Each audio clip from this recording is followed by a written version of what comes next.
지금 이 순간에도 전 세계는 기후위기로 흔들리고 있습니다. 하지만 과연 모든 재난이 정말 순수한 자연의 뜻일까요? 만약 인류가 하늘마저 통제하려다 스스로 만든 부메랑에 맞고 있다면 믿으시겠습니까? 오늘은 중국 인민들이 사상 최악의 대참사에 들고 일어난 진짜 이유를 파헤쳐보려 합니다. 이것은 단순한 자연재해가 아닙니다. 하늘까지 통제하려던 중국 정부의 오만과 야심이 초래한 거대한 인재입니다. 기상조작 기술의 오용과 끔찍한 정보 통제가 어떻게 재난을 키웠는지 지금부터 그 실체를 확인해 보겠습니다. 이야기는 태풍 바비가 남긴 참혹한 흔적에서 시작됩니다. 저장성 외층 지역에서만 가로수 1,300여 그루가 쓰러졌습니다. 그중 700그루는 뿌리째 뽑혀 도로와 전선을 완전히 덮쳐버렸습니다.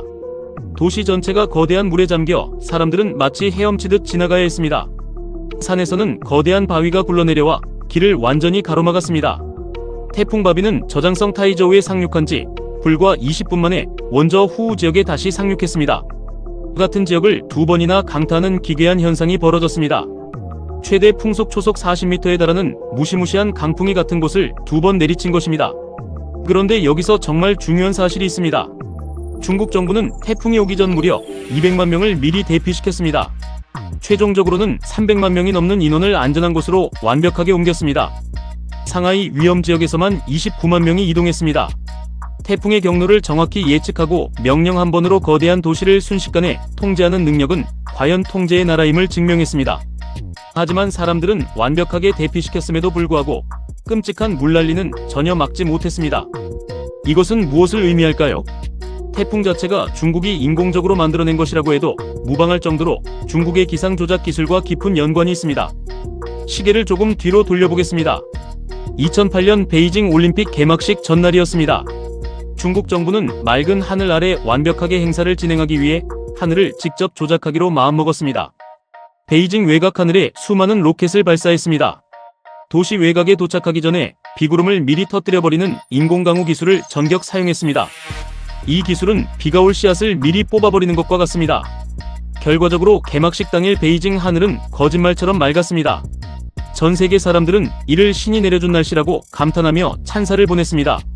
하지만 이 맑은 하늘은 신이 준 선물이 아니었습니다. 정부가 철저하게 기술로 만들어낸 인공적인 하늘이었습니다. 하늘을 마음대로 다룰 수 있다는 오만한 믿음이 싹튼 순간이었습니다. 하늘을 다스릴 수 있다고 착각한 중국은 이 위험한 기술을 국가 전체로 무분별하게 확장했습니다. 최근 몇 년간 저장성과 허난성 등지에서 기록적인 폭우가 쏟아지기 시작했습니다. 이것은 통제하려던 자연이 오히려 통제 불능 상태로 인간에게 되돌아온 무서운 결과입니다. 이번 태풍 바비로 인한 저장성의 농업 피해는 신고 단계에서만 약 900억 원에 달합니다. 비닐하우스와 과수원 그리고 수많은 양식장이 흔적도 없이 침수되었습니다. 결론적으로 300만 명의 인명 대피는 성공했습니다. 하지만 그 위에서 쏟아진 거대한 물폭탄은 중국 스스로가 불러들인 부메랑이었습니다. 대피는 성공했지만 비는 실패한 것이 아닙니다. 애초에 하늘의 비를 조작하려 했던 그 오만한 대가를 지금 혹독하게 치르는 중입니다. 대부분은 여기서 무너집니다. 자연은 인간이 통제할 수 있는 대상이 아니라는 진리를 망각한 대가는 너무나 가혹했습니다. 중국은 국토의 절반이 넘는 지역에 인공강우를 전면 적용하겠다는 거대한 계획을 공식 발표했습니다. 인도 면적의 1.5배에 달하는 거대한 하늘을 인위적으로 관리하겠다는 야심찬 계획입니다. 자기 나라 하늘을 조작하는 것은 국내 문제로 치부할 수 있습니다. 하지만 하늘에 떠있는 비구름은 국경선을 지키며 머물지 않습니다. 서구의 수많은 기상 전문가들은 대규모 비구름 가로채기가 인접 국가의 거주 가능성과 안보에 치명적인 위협이 될 수 있다고 강력하게 경고했습니다. 이것은 이웃나라로 자연스럽게 흘러가야 할 구름을 먼저 짜내버리는 행위입니다. 결국 해당 국가는 극심한 물 부족을 겪게 됩니다. 일부 전문가는 이를 경쟁국의 환경을 고의로 망가뜨려 안보상 이득을 챙기는 새로운 수단으로 분석합니다. 날씨가 마침내 전쟁의 무기가 될 수 있다는 끔찍한 지적입니다. 결과적으로 남의 물을 가로채려던 중국은 도리어 자신들이 만들어낸 거대한 물폭탄에 도시가 잠기는 황당한 상황을 맞이했습니다.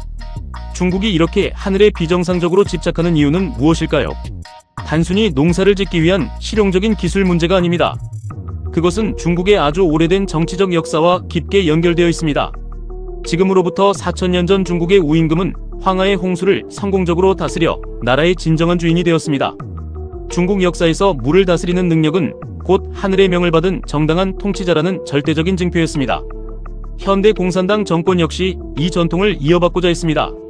홍수를 완벽히 방지하고 가뭄을 해소하며 올림픽 날씨까지 화려하게 연출해냈습니다. 이를 통해 하늘까지 완벽하게 통제하는 유능한 정부임을 대내외적으로 과시하려 했습니다. 인공강우는 순수한 기상학의 영역이 아니었습니다. 그것은 철저하게 체제의 정당성을 선전하는 정치학의 영역이었습니다. 하늘을 완전히 통제한다고 큰소리쳤지만 현실은 달랐습니다. 중국의 홍수는 1950년대 이후 끊이지 않았고 통제하려 할수록 오히려 더 잦아졌습니다. 원래부터 취약했던 물관리 시스템 위에 인공강우라는 인위적인 손질까지 덧붙여졌습니다. 이번 태풍으로 처참하게 무너진 것은 아스팔트 도로와 가로수뿐만이 아닙니다. 하늘마저 우리가 다스린다는 중국의 오만한 자신감이 완전히 박살났습니다. 4000년 전 우임금은 물을 실제로 다스려 백성들의 진정한 존경을 받았습니다. 하지만 현대 중국은 하늘을 다스린다고 큰소리치다가 자신들이 만든 물의 도시가 통째로 잠기는 비참한 신세가 되었습니다. 여기서 가장 소름 돋는 사실이 있습니다. 재난이 발생했을 때 중국 정부가 가장 신경 쓰는 것은 피해 복구가 아닙니다. 오직 철저한 정보 유출을 막는 것입니다. 태풍 바비가 직격한 직후 피해 지역 주민들이 스마트폰으로 촬영해 SNS에 올린 현장 영상들은 즉시 차단되었습니다. 당국은 그것을 옛날 영상을 재탕한 가짜 뉴스이거나 AI가 합성한 가짜 정보로 낙인 찍었습니다. 영상을 올린 사람들은 가차없이 처벌받았습니다. 심지어 처벌받은 사람들 중 상당수는 실제로 물난리로 모든 것을 잃은 현지 주민들이었습니다. 후베이성 어저우 지역에서는 한 네티즌이 도심에서 사망자가 8명 발생했다고 언급했습니다. 당국은 이 게시물을 즉시 사실무근이라며 강력하게 처리했습니다.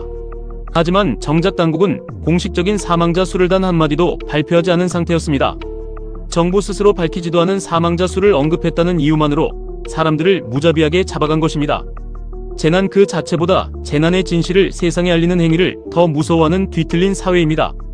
이것은 이번 태풍 때만 갑자기 벌어진 일이 아닙니다.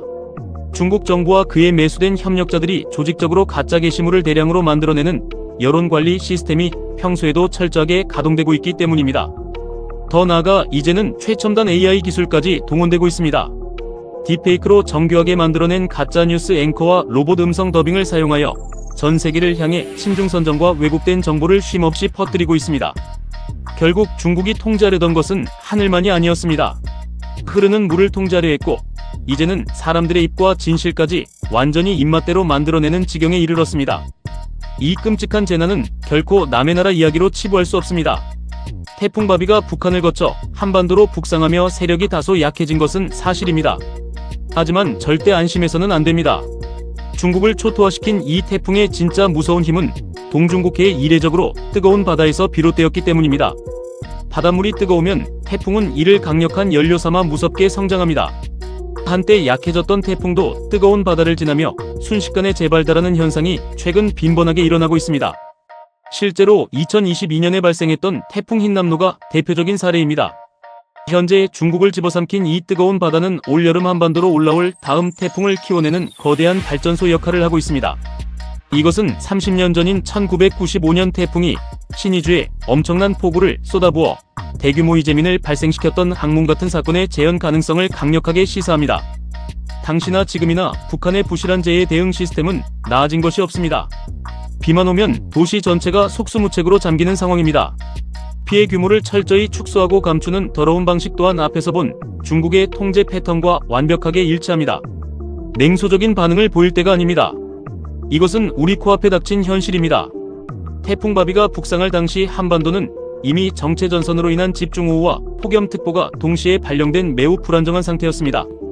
기상청은 태풍이 직접 상륙하지 않더라도 뜨거워진 동중국해가 한반도 주변의 복잡한 기압계를 사정없이 흔들어 장마전선을 더 위로 밀어 올릴 수 있다고 엄중하게 경고했습니다. 올여름 장마가 유독 유난스럽고 이상하게 느껴졌던 것은 단순한 기분 탓이 아니었습니다. 300만 명을 완벽하게 대피시켰다고 자랑하던 나라에서 아무도 상상하지 못한 진짜 재난이 터졌습니다. 그것은 무서운 자연재해가 아니었습니다. 하늘까지 통제하려던 중국의 끝없는 야심이 만들어낸 인재였습니다. 인명대피는 기술력으로 성공했을지 몰라도 올림픽 날씨를 연출했던 오만함이 자연의 역습을 불렀습니다. 원래부터 취약했던 물관리 시스템 위에 인간의 오만한 인위적 손질을 덧붙였습니다. 진실을 말하는 수많은 사람들을 폭력적으로 억압하며 스스로 재난을 더욱 키웠습니다. 신고 단계에서만 900억 원을 훌쩍 넘는 막대한 농업 피해는 그 거대한 대가의 아주 일부에 불과합니다. 4000년 전 우임금은 정직하게 물을 다스려 백성들의 진심 어린 존경을 받았습니다. 하지만 현대 중국은 하늘을 다스린다고 오만하게 큰소리치다가 자신들이 만든 물의 도시가 통째로 잠기는 비참한 신세가 되었습니다. 인간이 자연을 완벽하게 통제할 수 있다고 과신했을 때 치러야 하는 대가는 언제나 이토록 잔인합니다. 지금 이 순간에도 동중국해는 계속해서 뜨거워지고 있습니다. 이것은 현재 진행형인 공포입니다. 언제든 한반도가 이 끔찍한 부메랑의 다음 차례가 될 수 있습니다. 하늘을 기어이 다스리려던 권력이 스스로 불러들인 부메랑의 진실을 주변 사람들에게도 반드시 알려야 합니다. 동중국해가 계속해서 뜨거워진다면 다음 태풍의 직격탄은 바로 우리가 맞이할 수 있습니다. 이제는 우리가 눈을 뜨고 현실을 직시해야 할 때입니다. 오늘 전해드린 이 깊은 통찰과 경고가 여러분의 시각을 넓히는 데 도움이 되었기를 바랍니다. 이제 선택해야 할 시간입니다. 이 위기를 단순히 지나치는 가십으로 넘기지 마시고 다가올 변화에 철저히 대비하시기 바랍니다. 댓글을 통해 여러분의 소중한 생각도 아낌없이 남겨주시기 바랍니다. 시청해주셔서 진심으로 감사합니다.